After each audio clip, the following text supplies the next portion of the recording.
How many of you? For almost 3 weeks, 13 young lives hang in the balance.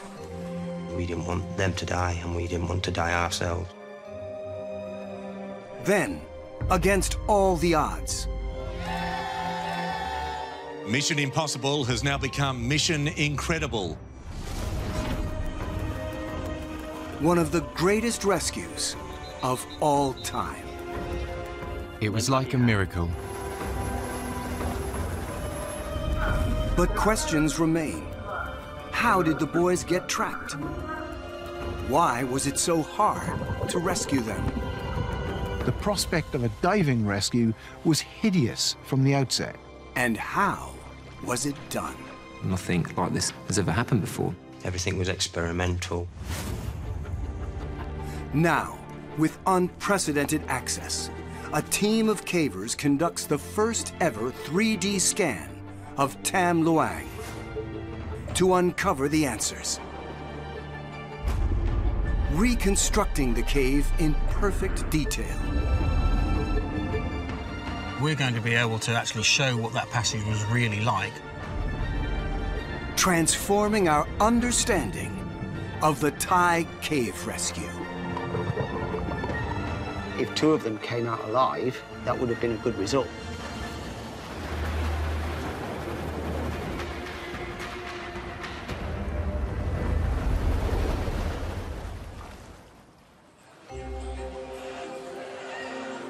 "13 young survivors, and a moment few thought possible." Thank you so much. สวัสดีครับ สวัสดีครับ Thank you. Leaving the hospital after an astonishing escape and a terrifying ordeal.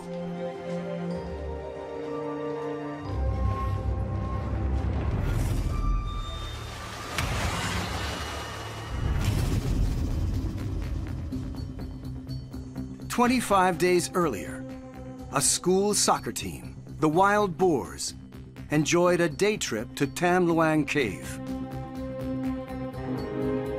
This is the last picture taken before they entered. As night fell, they were still inside.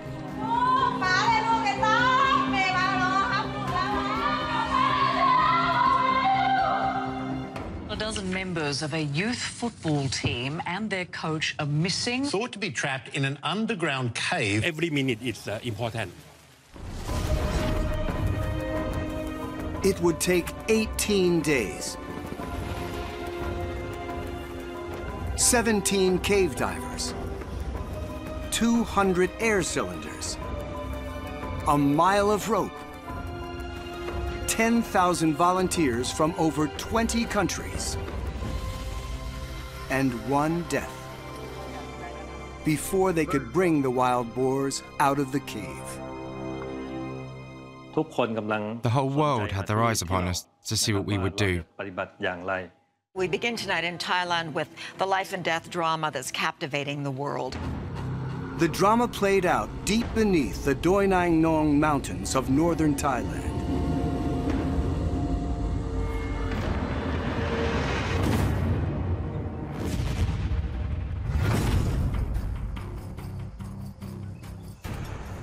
Ten months later, a British team of cave explorers sets out to conduct the first ever digital 3D survey inside Tam Luang Cave.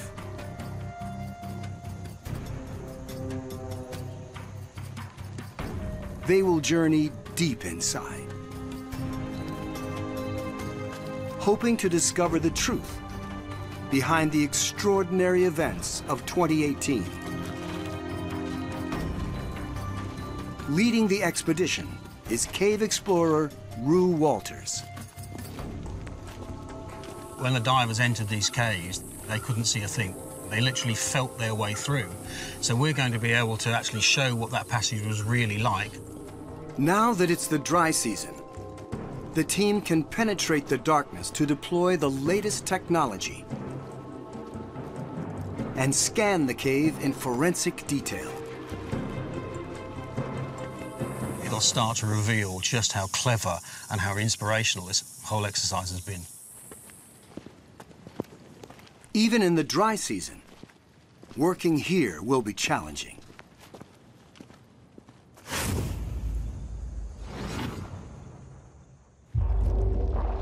After 2 hours, the survey team is in a squeeze. And then it closes down again. Trying to reach the place where the boys were eventually found to begin their scan. How you doing there? Yeah? They reach an area called Chamber 9. The line changes direction here, Joe.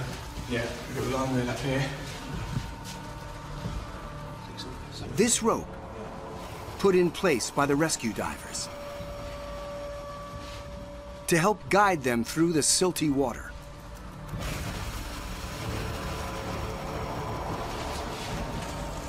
Oh, wow. Oh. Look at this. Oh. It's the end of the line, Joe. Wow. It was here the boys took refuge. That's quite something, isn't it? That really is something. Gosh. Left behind, foil blankets and remnants of survival from 18 days underground. Wow. Not a lot of space, is there? It's not a lot of space. And an insignia left by the 4 Thai Navy SEALs who joined the boys on this muddy ledge for 8 days. This is incredible. Absolutely incredible. Something else, isn't it? It's emotional. It is. They can now start scanning the cave, sending out 300,000 laser beams a second and recording every reflection back from the cave walls. Okay. The team hopes its data will explain exactly how the boys got trapped.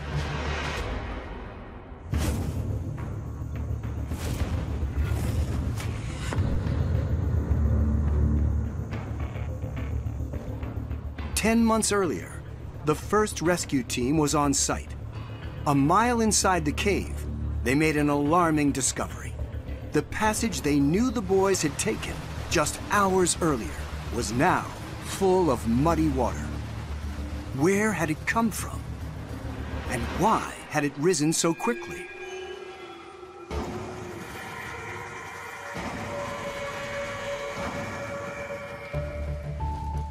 To find out, the survey team must scan the cave system from where the boys were trapped, all the way to the entrance.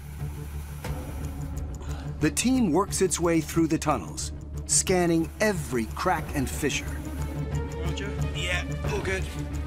After half a mile, they reach a point they think is critical, called Sam Yek Junction. I think this must be Sam Yek Junction, guys. Yeah. The data they collect at Sam Yek Junction will be vital.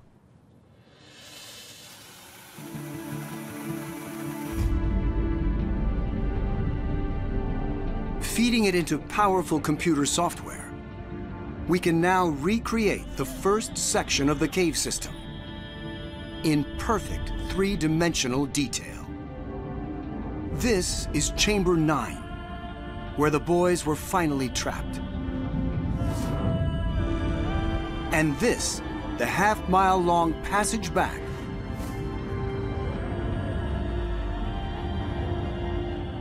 to Sam Yek Junction.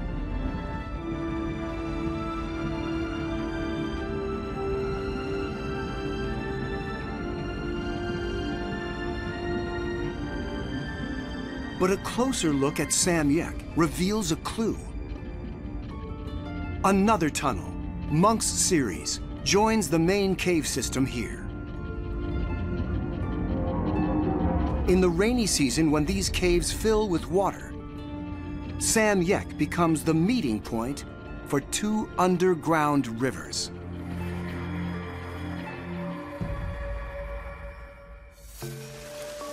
Water finds its way through the cracks and channels of the limestone mountains into Tam Luang's cave system.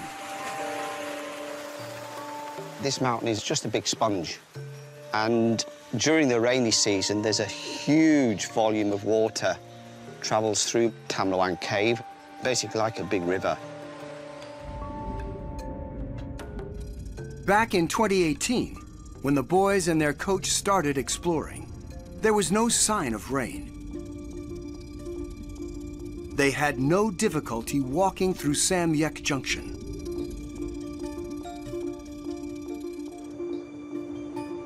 But outside, the weather was changing fast.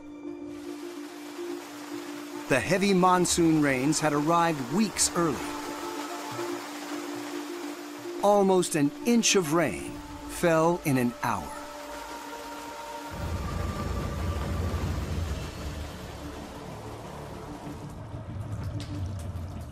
Water seeped through the limestone mountains, funneling down into Tam Luang. And then, at Sam Yek Junction, the other passage, Monk's Series, brought yet more water into the cave.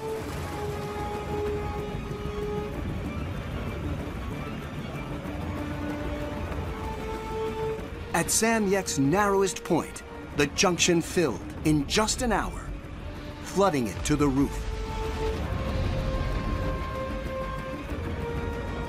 The boys were now sealed inside the cave system, with no way out. Sam Yek is the crux of this story, and the 3D model clearly shows how that water then flooded the cave and entrapped the boys. It was very isolated. There was actually nowhere for them to go. As rain continued to fall, water levels rose further, forcing the boys deeper inside as they looked for higher ground. So how did they survive?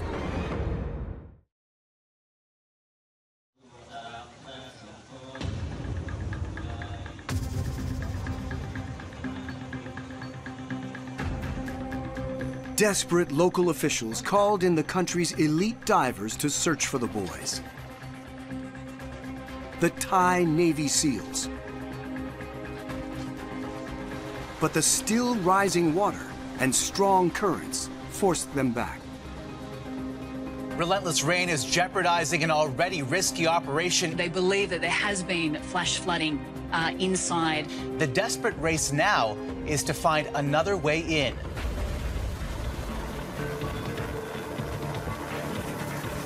Above ground, armies of cavers scoured the mountains, looking for a way into the cave from above. The search was gathering momentum.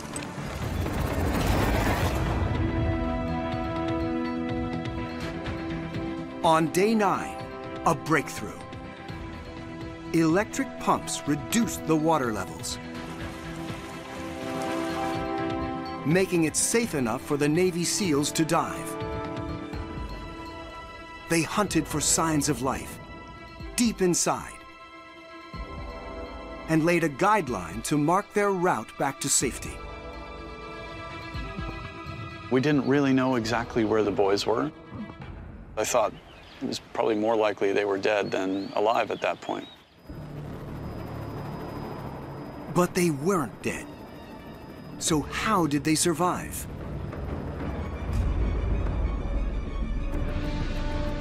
Revisiting the data of the flooded cave reveals the answer. This is Sam Yek, where the water rose quickly, trapping more water behind it.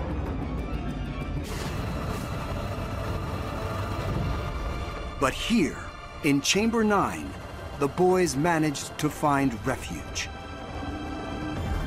discovering a solitary shaft off the main passage. They scrambled up, 14 feet above the waterline.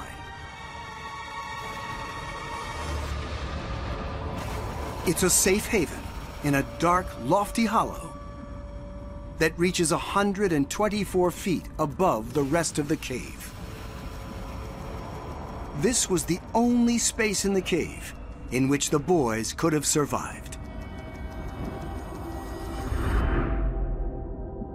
But a closer look at the cave data shows an intriguing anomaly.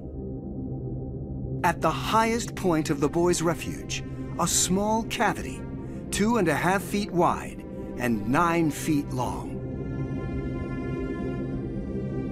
It doesn't look like a normal piece of cave. It really sticks out, and that's because it isn't. Revealed in the data, for the first time, a tunnel the boys dug out.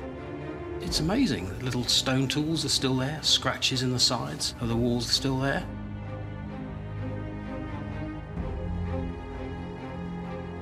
What must have been going through their minds as they dug, with no idea of how far underground they are? Could the boys have dug themselves out from Chamber 9? How far underground were they? To find out, the team needs to do more than just survey inside the cave.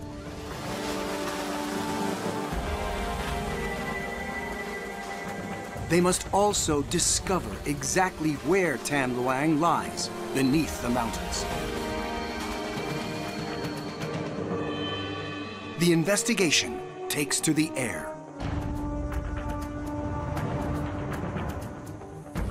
We can connect the cave 3D model to the surface model, and from that we'll actually be able to work out exactly how far the boys were underground. Combining this aerial data with the underground scan, we can pinpoint exactly where the boys were in the mountain. 1.5 miles from the cave entrance. And above them lay 2,000 feet of solid rock. Accurately revealed for the first time the boys' complete isolation. Digging a tunnel was futile. What we've discovered is just how remote the boys were. It must have been terrifying for them.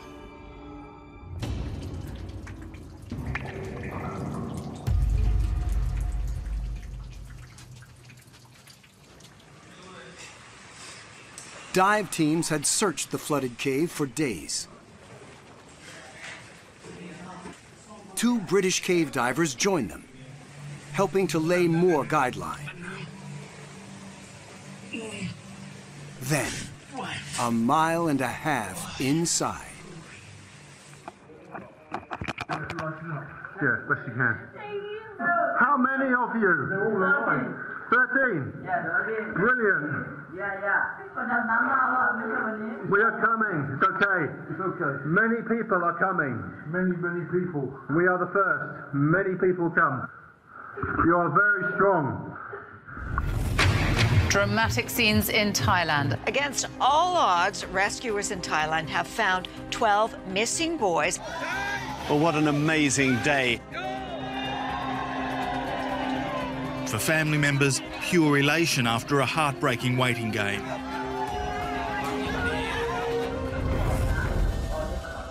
The boys had survived underground for 10 days with only the water dripping from the cave walls to sustain them. Within hours, the Thai Navy SEALs delivered food, medicine, and foil blankets to prevent hypothermia. But one thing was on everyone's minds. Very quickly, we realized that our problem was only just beginning.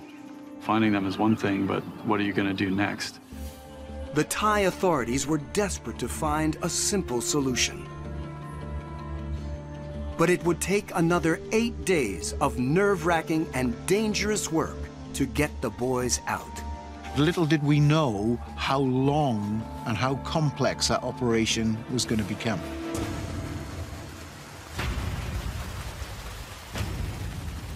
The Thai authorities identified 3 options.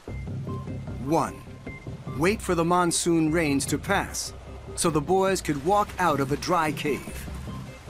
But that would take months.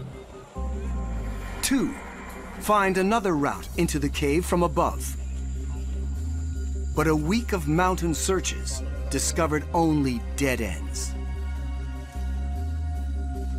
That left option 3, the most extreme sounding of all. Are they going to have to learn how to scuba dive their way out of there? I mean, that's really a tall order.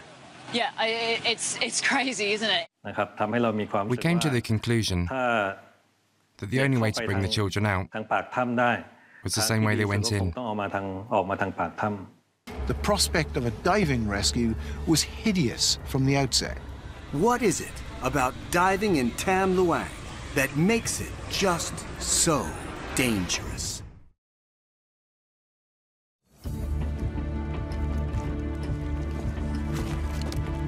It takes 3 weeks for the survey team to scan Tam Luang Cave, all the way from Chamber 9 to the cave entrance.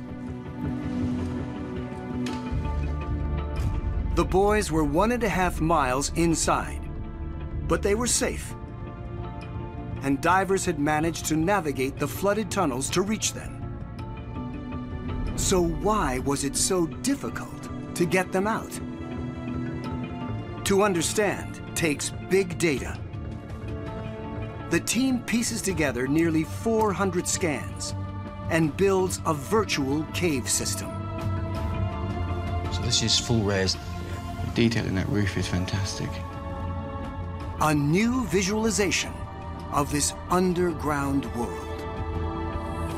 You'll start to be able to show everybody what this cave is really like. It is going to be quite magical.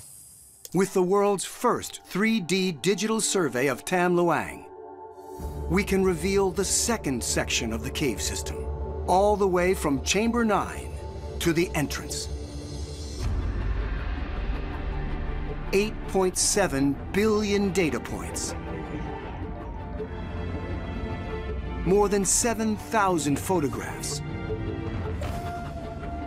come together to build the flooded cave as it was in July 2018.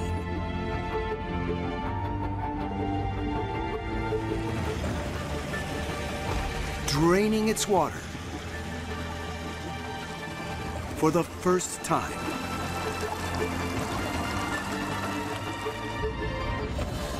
Exposes all of its subterranean secrets.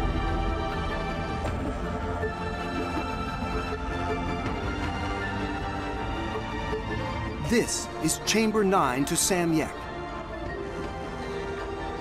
And now, the rest of Tam Luang Cave.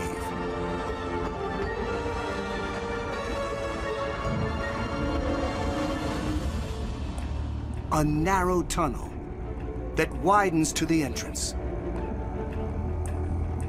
Altogether, 1.5 miles. The boys' only route out.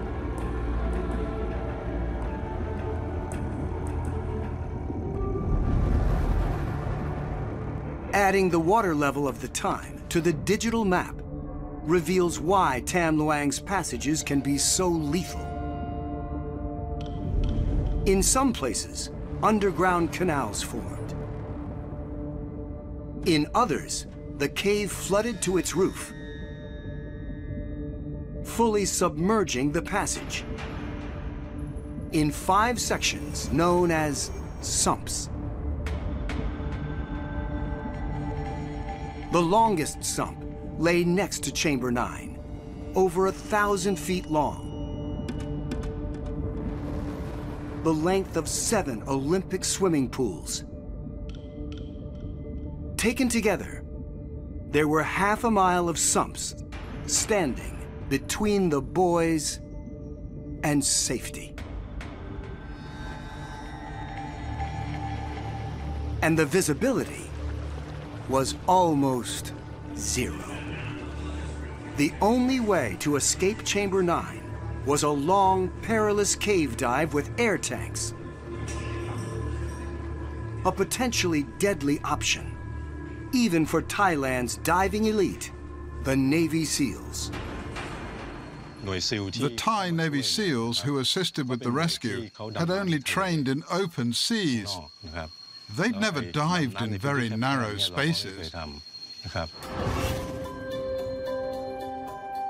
They needed specialist help. A local caver, Vern Unsworth, had been part of the search and rescue mission since day 1. After 7 years exploring Tam Luang, he well understood the challenge ahead. We needed expert people out here. And, at the end of the day, it was the right decision.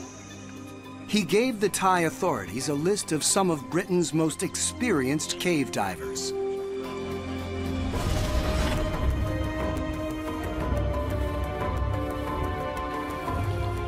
An elite team arrived, including John Valanthan, Rick Stanton, Jason Mallinson, and Chris Jewell.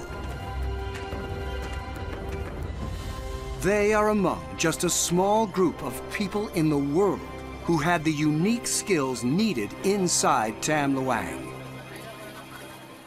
When we realised this was the best chance of the boys getting out alive, then we were just determined to give it our best shot. A rescue plan developed. From the entrance, the first half-mile of cave was dry. At the end of it, Chamber 3. This would be dive base. From here, 4 cave divers would head deeper into the flooded cave. 3 hours later, they would reach the soccer team. 4 boys would be equipped with scuba gear. Then each diver would return with 1 boy at 30-minute intervals. If everything went to plan, it would take a full day to extract 4 boys. On their way out, each diver and boy would need replacement air tanks. So they placed 50 of them throughout the cave. And 7 support divers would wait between sumps to haul equipment and provide medical backup. It was a rescue plan like no other. The situation in Thailand was unprecedented. Nothing like this has ever happened before, not those kind of distances and certainly that number of people.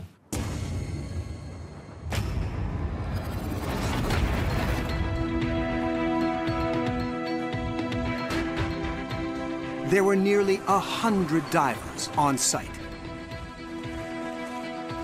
Emergency services, the U.S. Army, and volunteers also out in force, all prepared and rehearsed for the first underwater extraction.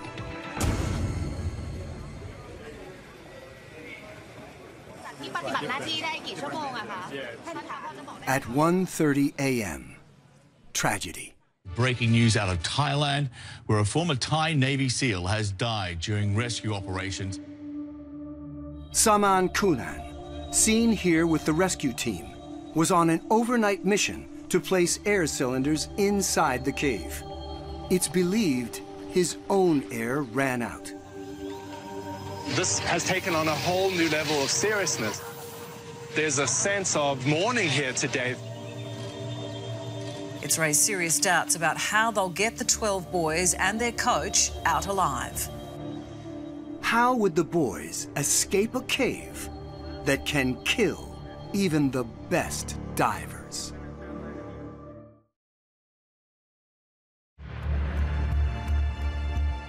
Diving in Tam Luang had already taken 1 life. It was an even greater threat to children who had never dived before. But the greatest danger of all lay not in the cave, but in the heads of the boys themselves. If you take an inexperienced person underwater, then there is a high probability that they're going to panic. How were they going to cope with something as traumatic as the prospect of diving where you can't see a hand in front of your face? If they'd have panicked underwater, they could have not only killed themselves, they could have dragged our regulators out of our mouths. We didn't want them to die, and we didn't want to die ourselves.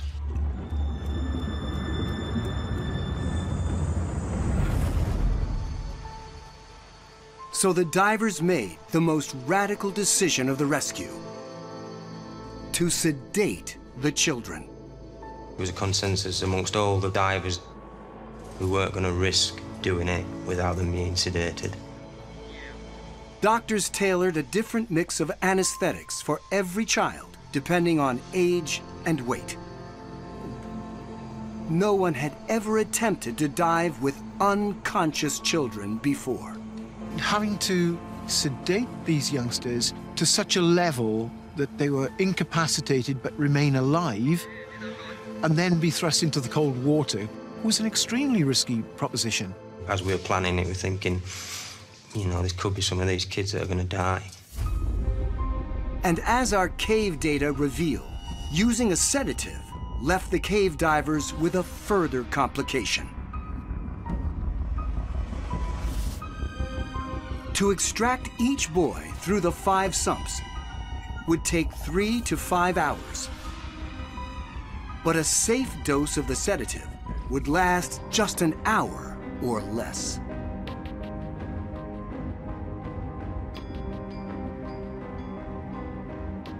And so, to prevent the boys from waking, the divers would have no option. They'd have to inject them during the rescue. Never actually done it before, and yes, it was the first time. I was quite nervous, obviously. And they could do that only in the dry parts of the cave, between sumps, not underwater. Something that would bring diver Jason Mallinson close to disaster.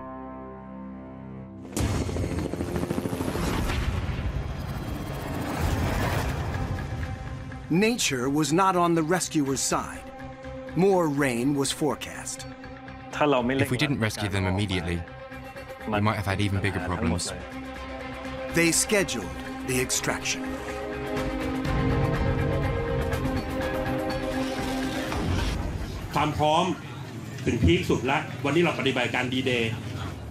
As more monsoon rain closed in, the divers headed inside Tam Luang. The boys had been underground for 16 days. The most dangerous cave diving rescue in history was about to begin. We honestly believed that there would be an attrition rate. If 2 of them came out alive, that would have been a good result. And the world was watching.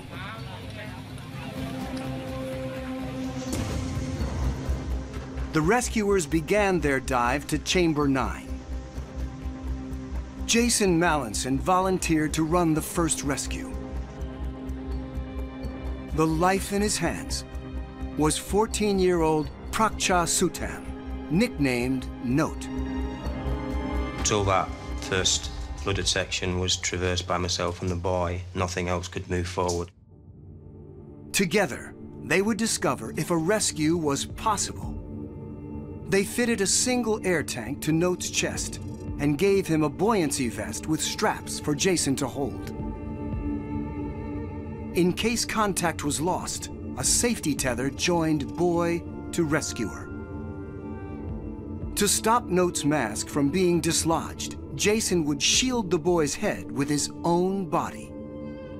And finally, for both their sakes, Note's hands were tied to his sides in case he awoke.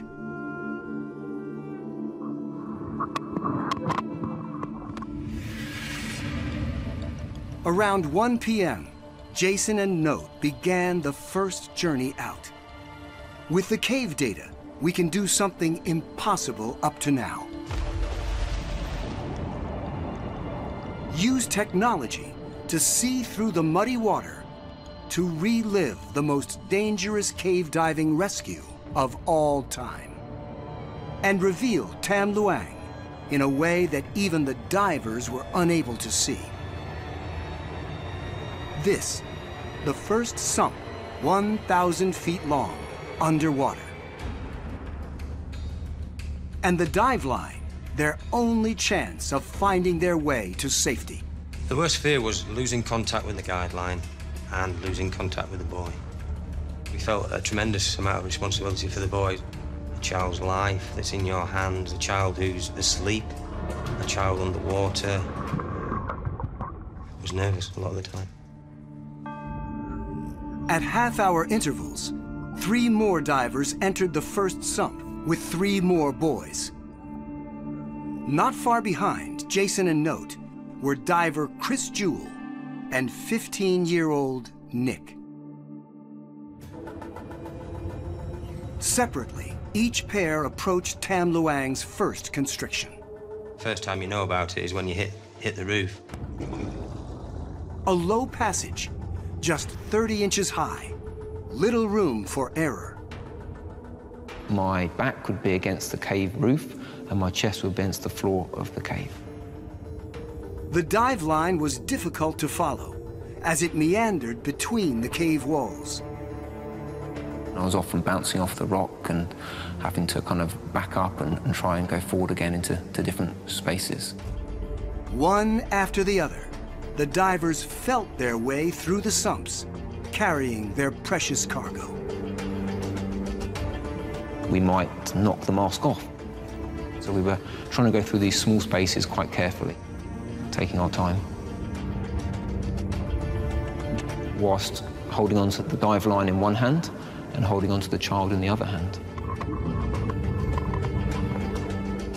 But the sedatives were beginning to wear off, making an already difficult situation life-threatening. You'd be diving along underwater and you could feel the hands twitching. Revealed accurately the scene of one perilous incident. Between dives, Jason was able to surface, but he was still chest-deep in water. I was in a deep canal. I was on my own. There was no dry place to put the boy, and I needed to inject the sedative into his thigh. Ahead of them, the second sump, another 1,000 feet underwater. Jason had no option but to inject the sedative right where he was. I was trying to undo the dry bag with 2 hands, but keep control of the child as well.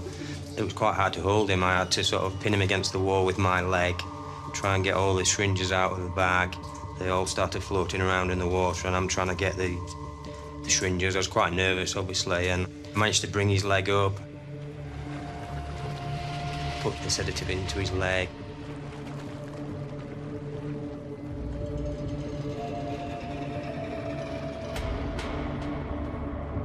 The whole thing is really fraught with mental strain. High stress, that's for sure. After 2 grueling hours, rescuers and boys had traveled through 4 sumps along a mile of cave. But it wasn't over. Ahead lay a dive in the final sump and the tightest squeeze of them all.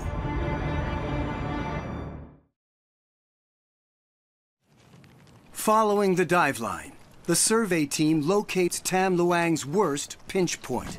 Look at this constriction. Doesn't look very nice. Gosh, that's small. How would a diver and a child fit through here?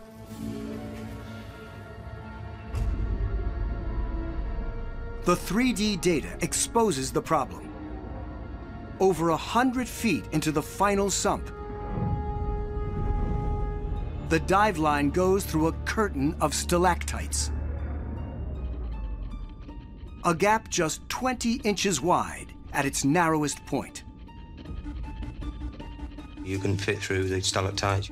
It's certainly the most difficult part of the cave to navigate. But the data reveals something the divers couldn't see. Below the dive line, a wider passage, 6 feet deep. But making use of this space by feeling a way through was risky. You have to back out, pull the line, and find the biggest space that you could work your way around. You had to pull the line down, stretch it down, and go under the stalactites. By pulling down on the dive line, the divers could swim beneath the pinch point. But the extra tension on the line made it harder to hold on to. There was always potential for it to slip through your fingers and then spring up into the roof.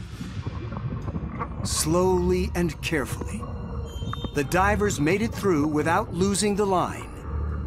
This time. By late afternoon, Jason had been caving and diving for 5 hours. Awaiting them in Chamber 3, the International Rescue Team. You knew that you were seconds away from surfacing and being able to pass responsibility for that boy's life onto somebody else.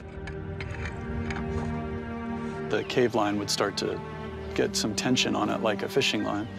And so the guys in Chamber 3 would radio up, fish on, because that meant a diver was pulling on the line coming toward them.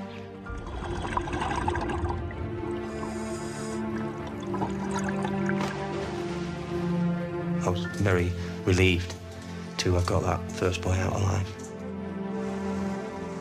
Expert cavers and medics took over. They carried and hoisted Note in a stretcher through the final half-mile of cave.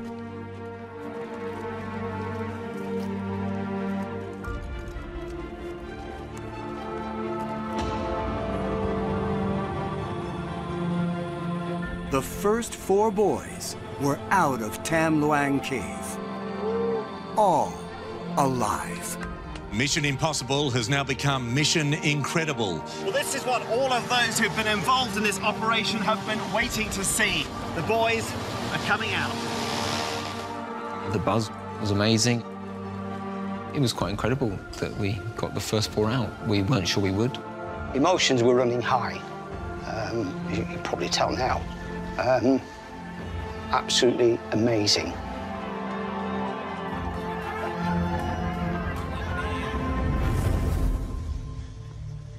Eight more children and the coach remained inside.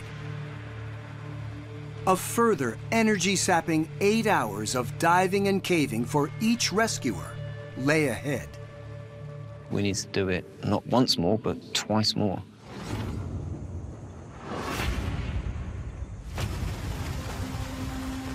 The divers headed back for a second group of boys. It was another success. 4 more boys emerging from that cramped and flooded cave. All are now in hospital in nearby Chiang Rai.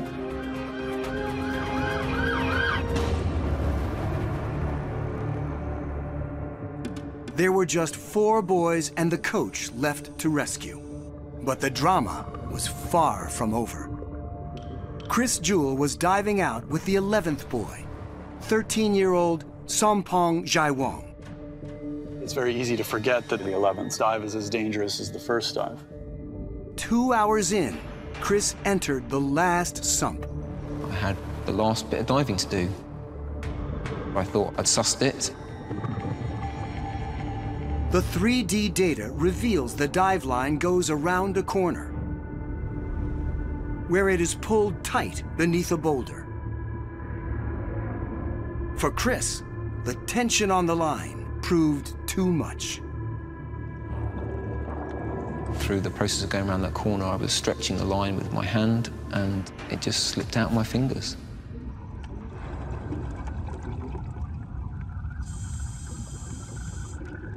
When you lose the line in an underwater cave, that's really bad news.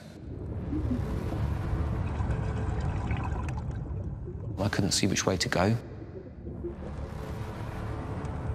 Time was running out. Both Chris and the sedated boy were using up their limited air supply. I was sweeping with my arms, trying to pick up the line. And I couldn't find the line. The most important thing is to not panic. The data reveals that as Chris felt for the line, it lay just within arm's reach, but in zero visibility. Finding it was a matter of chance. After 4 long minutes, Chris discovered not the line, but an electrical cable laid in the early days of the rescue. Instead of leading Chris out, it led him all the way back to the start of the sump. Thankfully, I realized I was back somewhere that I was familiar with. In the dry cave, Chris found the line and continued his rescue.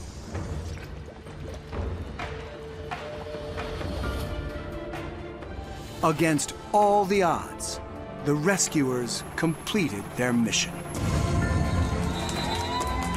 They are safe, they are out, they have done it. They have been rescued from that flooded cave. Millions of people around the world are breathing easier tonight. After an intense struggle with nature, the agonizing wait was over. Unreal. Amazing. 13 out of 13. It's not an unlucky number anymore. Things that seem impossible aren't always so. Difficult things can be achieved and amazing things can happen. None of us were doing this out of duty, but out of a desire to save them. I remain in absolute awe of everybody that took part and the wonderful story that this is.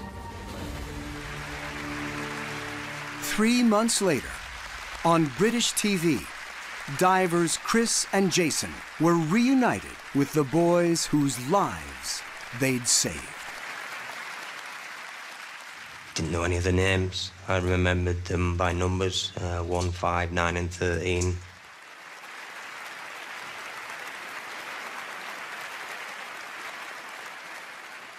I think they really wanted to connect with the people that brought them out, so it was a really nice thing, that. You are my heroes. Thank you very much from the bottom of our heart. We love you.และชีวิตแรก